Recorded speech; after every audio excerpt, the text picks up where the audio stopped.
I'm glad you've joined us here in Sweden. We are certainly very happy to be here. And that's not because we have, well, a special relationship with Sweden's national animal. There are three strong reasons. The car and this country have a lot in common: design, sustainability, and innovation. Swedish architecture generally is all about a clean and clear appearance on the outside and lots of warm and natural materials on the inside. A čeprav brkati predsednik uprave v nemškem EQC vidi elemente skandinavskega oblikovanja, pa smo bili zbrani novinarji z vsega sveta v resnici čisto zadovoljni, da je prvi električni Mercedes videti kot pravi Mercedes. Konec je namreč pionirske dobe elektromobilnosti, ko so avtomobilske znamke lahko prepričale zgolj tiste, ki so želeli izstopati. Naloga EQ in vseh električnih Mercedesov za njim je namreč v nekaj letih postopoma nadomestiti klasično gnane Mercedese in seveda dosegati enake oziroma višje prodajne številke. Prostora za oblikovalsko in inženirsko eksperimentiranje zato ni. Pri nas je seveda glavna tema beauty. BMW z i-projektom je šel popolnoma drugačno smer. Tako daleč, kot je šel BMW, mi ne bomo šli, definitivno, ampak mi imamo konkretno 40 različnih avtomobilov. Od teh 40 bo enih par, pri katerih se je že oddaleč videlo, da so drugačni. Značilen oblikovalski element električnih Mercedesov je seveda enotna maska s čez vso širino potegnjeno lučjo. Švedsko toplino pa je močno čutiti v kabini, ki je v skladu s švedskimi vrednotami iz povsem naravnih materialov, tudi sedeži so recimo iz reciklirane tkanine, ne pa umetnega usnja. To make this a success story, it takes more than exchanging engines and drivetrains. V Štokholmu smo dobili dokaz, da je bilo čakanje, da velike avtomobilske znamke pripravijo svoje električne avte, upravičeno. Postalo je povsem jasno, da transformacijo jemljejo izredno resno in povsem celovito.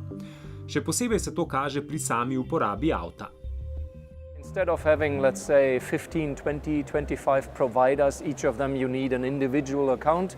We combine them all for you in one app. It's all booked to one account. You can have a monthly overview of your cost and no worries about, okay, what is the company that and where did I get that? All in one. Or a wall box that allows to tell the car charge between 2 o'clock and 4 o'clock in the morning. So you put the cable in already, but it will only charge starting 2 o'clock because that's the cheapest time. Tokratna premiera je izrednega pomena na splošno za avtomobilnost, ne zgolj za Mercedes-Benz. Je namreč očiten pokazatelj, kako zelo se je svet avtomobilizma z elektromobilnostjo obrnil povsem na glavo. Odslej bodo namreč avtomobilske znamke, če bodo seveda želele preživeti, morale postati ponudniki celovitih mobilnostnih rešitev, ne zgolj izdelovalci avtomobilov. You as a customer can decide for your specific situation in life. Are you a student in a city where you only travel a few kilometers a day and you say public transport plus bicycle is all I need, and we would provide that to you through our Mercedes Me ecosystem. But then you come into a life span where you found a family, you have kids. You don't want to change the child seat every morning from one shared car to the other and then to the other. You will probably want to own a car for a certain lifespan. What is important for us as Daimler, as Mercedes-Benz, we will provide this to you through your whole life and always have a good mobility solution for you. If you want, the future will see two markets. One we call exclusive mobility and shared mobility. We as Daimler are very sure we want to play in both. In the shared mobility, not just as a provider of the hardware, but also as an operator.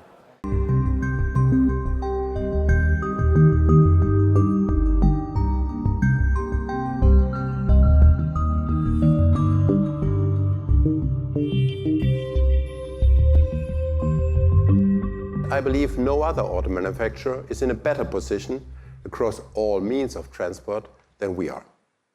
We are electrifying all of our transporters to ensure zero emissions over last mile delivery. We are field testing all electric trucks and with the eCitaro, we are going to bring the world's most successful city bus as a zero-emission model to communities later this year. S tem se Daimler spušča tudi na področje pametnih mest. Svojo celovito ponudbo vozil in z njimi povezanimi storitvami namerava resno pomagati izboljševati infrastrukturo, javno mobilnost in življenje v mestih nasploh. A kako izboljšati našo mobilnost? Pri tem Daimler svojo veličino dokazuje tako, da posluša. Mercedes-Benz je za premiero svojega prvega množičnega električnega avtomobila izbral Stockholm. Premiero pa je pospremil s kongresom mobilnosti. Zbral je strokovnjake iz najrazličnejših področij, menedžerje, marketingerje, vplivneže, mecene, start-upovce, od Kazahstana pa do Sao Paula. In ker smo v ABBA-landu, nikako ne preseneča, da je med govorci tudi gospod Björn iz ABBE. Björn Ulvaeus je tako na tej konferenci na preobrazbo mobilnosti pogledal z očmi avtorja, ki je na lastni koži občutil podobno transformacijo, torej preobrazbo glasbene industrije iz obdobja kupovanja plošč, kaset in CD-jev do današnjega načina konzumiranja glasbe prek streamanja. Simpatičen pa nam je bil tudi njegov hipotetični pogled na umetno inteligenco. If an AI can write something to make me cry, then I'll have to, confess that I've been manipulated, and that's the way it is. I have to accept that. There's no higher principle that says that the thing written by a human being is better in any way than the piece written by the AI. In the future, AI will write much better songs than the average songwriter. That's for sure.